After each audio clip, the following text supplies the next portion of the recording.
Hello everyone. इस video में देखेंगे बिहार एसआई के प्री के मॉक टेस्ट का सेट नंबर 18 को। अगर आपने इससे पहले के बाकी के सेट्स को नहीं देखा तो प्लेलिस्ट जाकर के चेक कर लीजिएगा।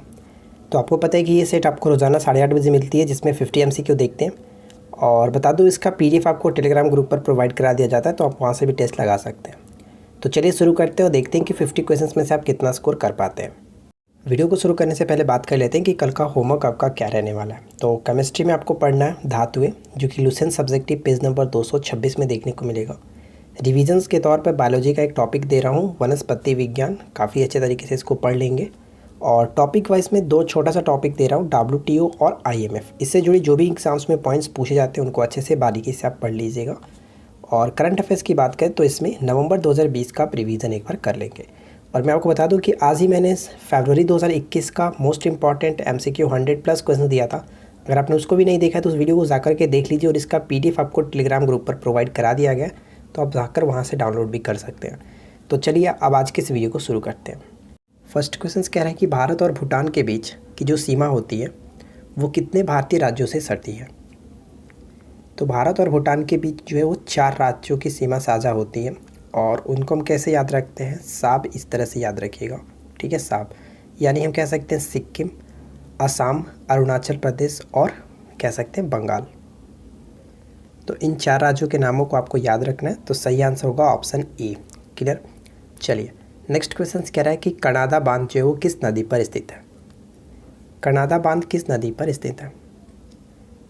राइट आंसर हो जाता है ऑप्शन बी, मही नदी पर। गुजरात में महिसागर ज़िले में स्थित है, मही नदी पर बना हुआ है, ध्यान रखिएगा। और इसका निर्माण कार्य जो स्टार्ट हुआ था 1979 में स्टार्ट हुआ था, जो कि बन करके तैयार हुआ 1989 के बीच। चलिए अगला प्रश्न है कि पेड़ों की प्रसिद्ध जो प्रजाति है सुंदरी पाई जाती है। सुंदरी जो है वो पाई जाती है किस प्रकार के वनों में। तो पश्चिम बंगाल में पाए जाने वाली जो सुंदरी है वो मैंग्रोव वनों का एक काफ़ी फेमस प्रकार है, प्रजाति है सुंदरी, याद रखिएगा। क्वेश्चन नंबर 4 कह रहा है कि मगध साम्राज्य के बारे में कौन सही नहीं है। तो ध्यान से पढ़िए और बताइए कि मगध साम्राज्य के बारे में जो भी यहाँ पे 4 पॉइंट्स दिए गए इनमें से कौन सही नहीं है। तो देखिए पहला पॉइंट कह रहा है कि पुराणों एवं महाकाव्यों के अनुसार इसके संस्थापक बृहदत्त थे। तो बिल्कुल सही है कि मगध साम्राज्य के संस्थापक बृहदत्त जाने जाते हैं। सेकेंड पॉइंट कह रहा है कि महापद्म नंद ने इसे सर्वाधिक विस्तार प्रदान किया, और जिनको हम लोग सर्व छत्रांतक या फिर कह सकते हैं कि क्षत्रियों का अंत करने वाला, और एक और उपाधि थी इनकी एकारट की उपाधि धारण की थी। तो ये दोनों के दोनों पॉइंट्स बिल्कुल सही है। और थर्ड पॉइंट कह रहा है कि ग्रीवरज, राजगृह, पाटलिपुत्र एवं वैशाली क्रमशः इसकी 4 राजधानियां बनी। तो ये पॉइंट भी बिल्कुल सही है। तो करेक्ट आंसर यहाँ पे क्या होगा, ऑप्शन डी को टिक करेंगे। कोई भी गलत नहीं है इनमें से, कोई नहीं। Option D will be correct answer. Next प्रश्न है कि किस इतिहासकार ने लिखा तथाकथित प्रथम राष्ट्रीय स्वतंत्रता संग्राम न तो प्रथम, न ही राष्ट्रीय और न ही स्वतंत्रता संग्राम था। किसने लिखा था। ये लिखा गया था RC मुजुमदार के द्वारा। ऑप्शन ए करेक्ट आंसर है। राजकीय व्यय से संबंधित विभाग दीवाने वकूफ़ सृजित करने का श्रेय किस दिल्ली शासक को जाता है। दिल्ली के किस सुल्तान को है दीवाने वकूफ़। तो ये राजकीय व्यय से संबंधित एक विभाग था जिसको स्थापित किया गया था अलाउद्दीन खिलजी के द्वारा, ठीक है। ये यहाँ पे करेक्ट आंसर है। किस वंश के शासकों ने ब्राह्मणों एवं बौद्ध भिक्षुओं को कर मुक्त भूमि या फिर गांव देने की प्रथा आरंभ की थी। कर मुक्त भूमि या फिर गांव देने की प्रथा स्टार्ट करी गई थी किसके द्वारा। तो सही आंसर है Satavahana. Clear. Option A will be correct answer, Satavahana. Next question देखिए, मराठा मंडल या फिर मराठा राज्य संघ की स्थापना किस पेशवा के समय में हुई थी। मोस्ट इंपॉर्टेंट क्वेश्चन है, मराठा मंडल या फिर मराठा राज्य संघ की स्थापना किस पेशवा के समय में हुई थी। तो ध्यान रखिएगा बालाजी विश्वनाथ यहाँ पे करेक्ट आंसर होगा। नेक्स्ट क्वेश्चन कह रहा है कि हीरा विद्युत प्रवाहित नहीं करता क्योंकि। हीरा में करंट पास नहीं होता, इसका कारण क्या है। तो इसका सिंपल सा कारण ये है कि इसमें कोई भी स्वतंत्र इलेक्ट्रॉन नहीं होता है, इस वजह से जो कि करंट पास नहीं होता है। अब अगला प्रश्न ये कह रहा है कि भागीरथी और अलकनंदा का जो मिलन स्थल है वो कहाँ पे होता है। भागीरथी और अलकनंदा नदियों का मिलन जो होता है वो कहाँ पे होता है, जहाँ पे गंगा बनती है। तो यहाँ पे सही आंसर, यहाँ पे एक्चुअली कहने का मतलब क्वेश्चंस का ये कि भागीरथी और अलकनंदा का संगम कहाँ पे होता है, तो देवप्रयाग में होता है। ये चीज़ आपको ध्यान रखना, ऑप्शन ए को टिक करेंगे, देवप्रयाग। नेक्स्ट क्वेश्चन है कि भारत में लोकपाल एवं लोकायुक्त की स्थापना का सुझाव दिया गया था। भारत में लोकपाल एवं लोकायुक्त की स्थापना का सुझाव जो है सबसे पहले प्रशासनिक सुधार आयोग के द्वारा दिया गया था। C will be correct answer. Next question है कि 20 सितंबर 1932 को यरवदा जेल में महात्मा गांधी ने आमरण अनशन किसके विरुद्ध में किया था। तो ध्यान रखिएगा फ्रेंड्स कि 20 सितंबर 1932 को यरवदा जेल में महात्मा गांधी ने आमरण अनशन जो किया था रैमजे मैकडोनाल्ड के सांप्रदायिक पंचाट के विरुद्ध। सी यहाँ पे करेक्ट आंसर है।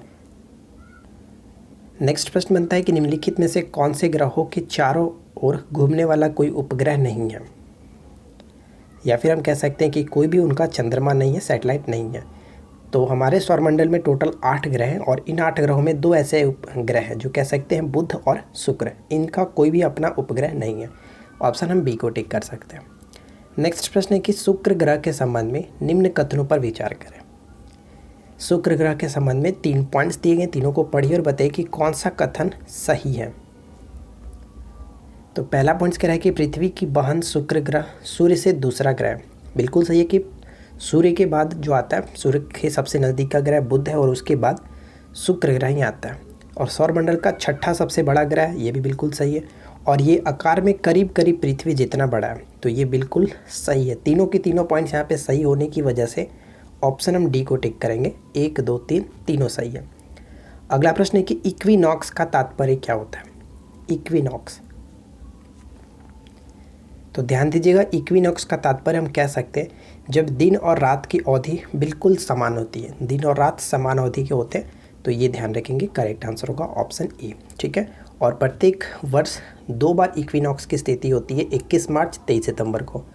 अगला प्रश्न, अखिल भारतीय महासंघ स्थापित करने का प्रावधान शामिल किया गया था।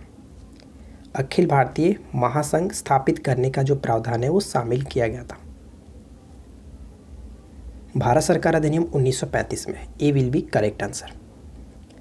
देखिए अगला प्रश्न है कि कोशिकीय व आणविक जीव विज्ञान केंद्र कहाँ स्थित है। मुझे नहीं पता फ्रेंड्स कि कितने लोग रोज़ाना वीडियो को देखते हैं नहीं देखते हैं। ठीक है, जितने लोग भी देख रहे हैं उनको पता होगा कि हमारे साथ जुड़ करके उनको कितना फ़ायदा हो रहा है। रोज़ाना 50 क्वेश्चंस देखते हैं जो एग्ज़ाम्स के ओरिएंटेड क्वेश्चंस होता है, और आप इधर उधर से फालतू क्वेश्चन से बचते हो। यहाँ पे जो भी क्वेश्चंस कराया जाता है बिल्कुल एग्ज़ाम्स के पैटर्न पे क्वेश्चंस है, तो आप रोज़ाना प्रैक्टिस कर सकते हैं। देखिए कोशिकीय व आणविक जीव विज्ञान केंद्र कहाँ पे स्थित है, तो हैदराबाद बिल्कुल सही होगा। यहाँ पे डी को टिक करेंगे। ठीक है। अगला प्रश्न है कि कोशिका की क्रियात्मक गतिविधियाँ नियंत्रित होती हैं। कोशिका की क्रियात्मक जो गतिविधियाँ होती हैं वो केंद्रक के द्वारा नियंत्रित होती है। डी को टिक करेंगे। अगला प्रश्न कह रहा है कि कोशिका में राइबोसोम की अनुपस्थिति में निम्न में से कौन सा कार्य संपादित नहीं होता है। राइबोसोम की अनुपस्थिति में कौन सा कार्य संपादित नहीं होगा, तो प्रोटीन संश्लेषण नहीं हो पाएगा, इसलिए ऑप्शन सी को टिक करेंगे। अगला प्रश्न, कार्बन मोनोऑक्साइड और नाइट्रोजन के गैसीय मिश्रण को किस नाम से जानते हैं। कार्बन मोनोऑक्साइड और नाइट्रोजन का जो गैसीय मिश्रण होगा इसको हम लोग प्रोड्यूसर गैस के नाम से जानते हैं। Option C will be correct answer. देखिए अगला प्रश्न कह रहा है कि निम्न में से कौन सा कथन भारत के नियंत्रक एवं महालेखा परीक्षक के बारे में सही नहीं है। नियंत्रक एवं महालेखा परीक्षक के बारे में जो भी यहाँ पे 4 पॉइंट्स दिए गए उनमें से कौन सही नहीं है ये आपको बताना है। तो पहला पॉइंट कह रहा है कि यह भारतीय लेखा और लेखा विभाग का मुखिया होता है। बिल्कुल सही है।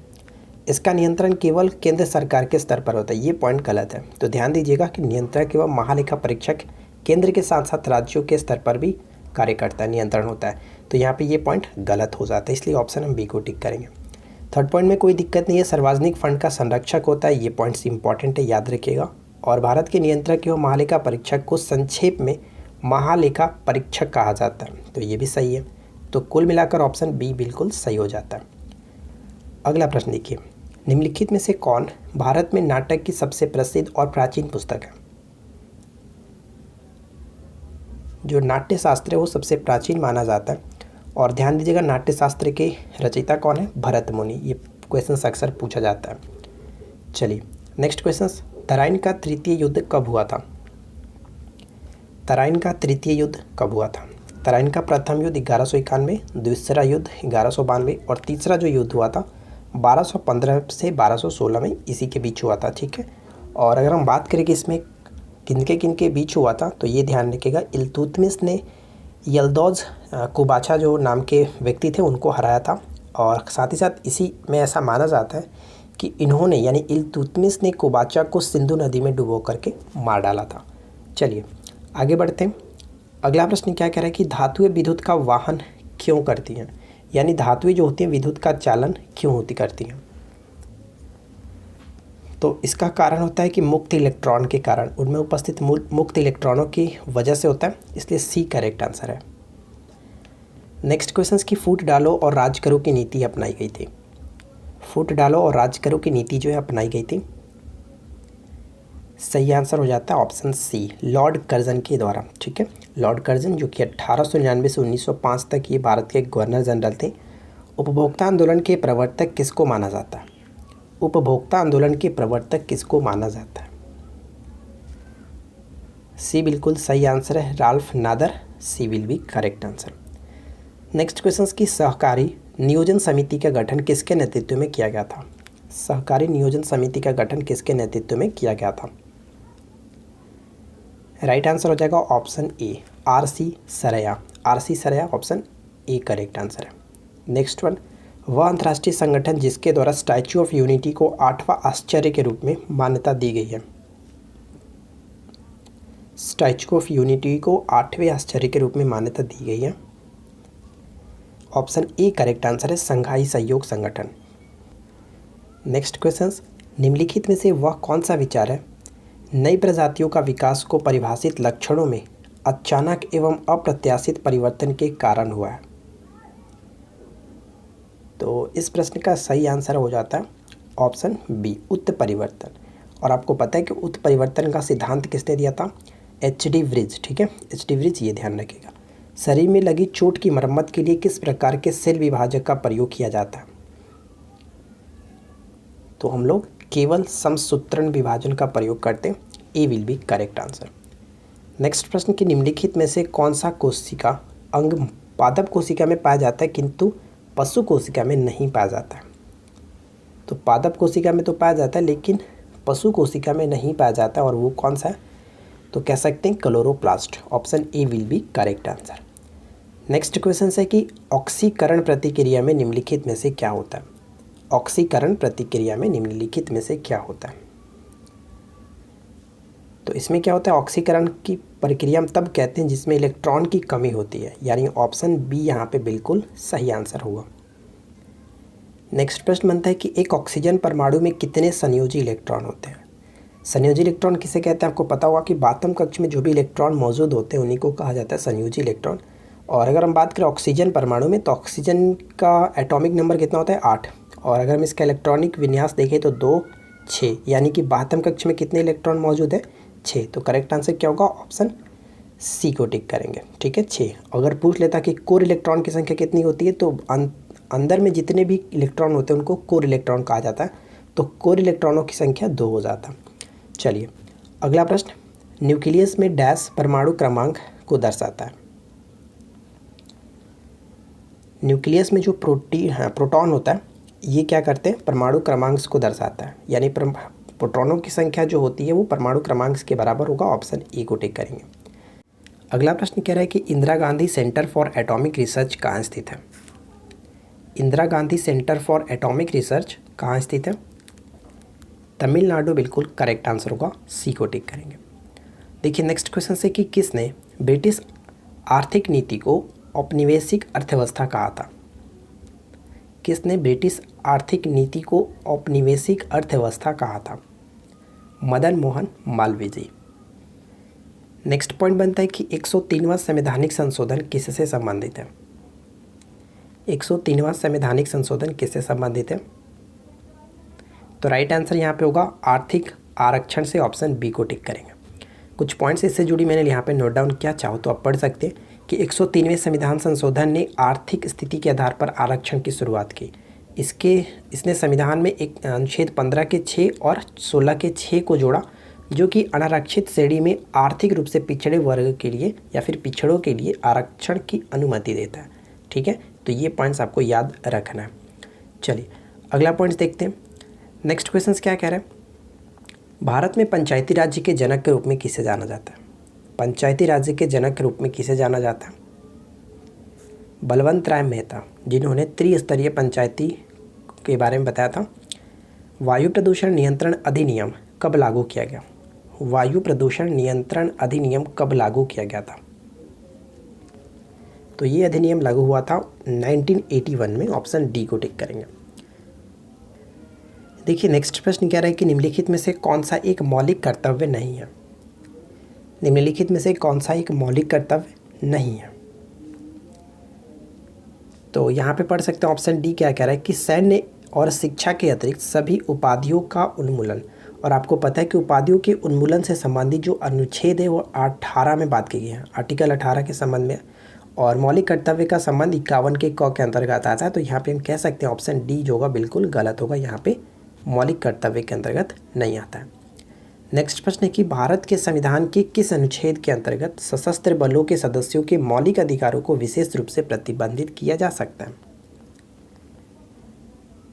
किस आर्टिकल के तहत? Article 33। Option C will be correct answer. Next प्रश्न है कि निम्नलिखित में से कौन सा निजी स्वतंत्रता का एक आधार है? निम्नलिखित में से कौन सा निजी स्वतंत्रता का एक आधार है? Option C will be correct answer, बंदी प्रत्यक्षीकरण। ऑप्शन सी को टिक करेंगे। देखिए नेक्स्ट प्रश्न कह रहा है कि भारत का सबसे बड़ा मिट्टी का बांध कौन सा है? भारत का सबसे बड़ा मिट्टी का बांध कौन सा है? तो यहाँ पे हम करेक्ट आंसर किसे टिक करेंगे? वर्णासुर सागर बांध। और ये कहाँ पे पड़ता है? केरल के वायनाड में है। ऑप्शन डी करेक्ट होगा। अगला प्रश्न है कि मुद्रा अवमूल्यन का अर्थ क्या है? मुद्रा अवमूल्यन का अर्थ क्या है? तो यहाँ पे राइट आंसर हो जाएगा अंतर्राष्ट्रीय व्यापार में प्रयुक्त मुद्राओं की तुलना में मूल्य में गिरावट, जिसको हम लोग मुद्रा अवमूल्यन कहते हैं। अगला प्रश्न है कि निम्नलिखित में से किस बैंक ने चीन में अपनी शाखा पहले खोली है? बताइए किस बैंक ने चीन में अपनी शाखा को हाल ही में खोला था, पहले खोला? तो state bank of India. Option C को टिक करेंगे, भारतीय स्टेट बैंक। अगला प्रश्न, जब कोई देश अपनी मुद्रा का अवमूल्यन करता है तो इसका प्रभाव होता है कि? जब कोई देश अपनी मुद्रा का अवमूल्यन करता है तो इसका प्रभाव होता है कि? तो इसका प्रभाव ये होता है कि आयात महंगे हो जाते हैं जबकि निर्यात सस्ते हो जाते हैं। ऑप्शन बी को टिक करेंगे। ठीक है। अगला प्रश्न, अफ्रीका की मूलभूत जनजाति पिग्मी किस नदी घाटी में पाई जाती है? बताइए कि पिग्मी जो हो किस नदी घाटी में पाई जाती है? तो कांगो बेसिन यहाँ पे करेक्ट आंसर है, ऑप्शन बी। नेक्स्ट प्रश्न है कि डायक नामक मानव जाति वर्ग कहाँ रहता है? डायक बताइए, डायक नामक मानव जाति वर्ग कहाँ पे रहता है? तो ऑप्शन बी को टिक करेंगे, Borneo. B will be correct answer, Borneo. Maharashtra में स्थित पिंपरी किसके लिए प्रसिद्ध है या फिर किससे संबंधित है? बताइए पिंपरी। तो महाराष्ट्र में स्थित पिंपरी का संबंध एंटीबायोटिक कारखाने से है। ऑप्शन सी को टिक करेंगे, एंटीबायोटिक कारखाने से। शिवाजी के अष्टप्रधान का जो सदस्य विदेशी मामलों की देखरेख करता था वह कौन था? शिवाजी के अष्टप्रधान का जो सदस्य विदेशी मामलों की देखरेख करता था वो सही आंसर क्या होगा? सुमंत। ऑप्शन डी को टिक करेंगे, सुमंत। तो 50 क्वेश्चन हम लोगों ने यहाँ पे कवर किया और मुझे यकीन है कि आप लोग को ये छोटा सा वीडियो जरूर अच्छा लगा होगा। वीडियो पसंद आया तो वीडियो को लाइक कर दीजिए, दोस्तों के साथ शेयर कर दीजिएगा। क्यूज का क्वेश्चन आपके लिए ये है, राइट आंसर नीचे कमेंट्स करके जरूर बताएं कि जिब्राल्टर जल संधि किन दो देशों को एक दूसरे से अलग करती है? बहुत अच्छा क्वेश्चन है, कमेंट्स करके जरूर बताइएगा। तो हम मिलते हैं आपके साथ किसी और वीडियो में नेक्स्ट टॉपिक के साथ। Thanks for watching, keep learning, have a good day.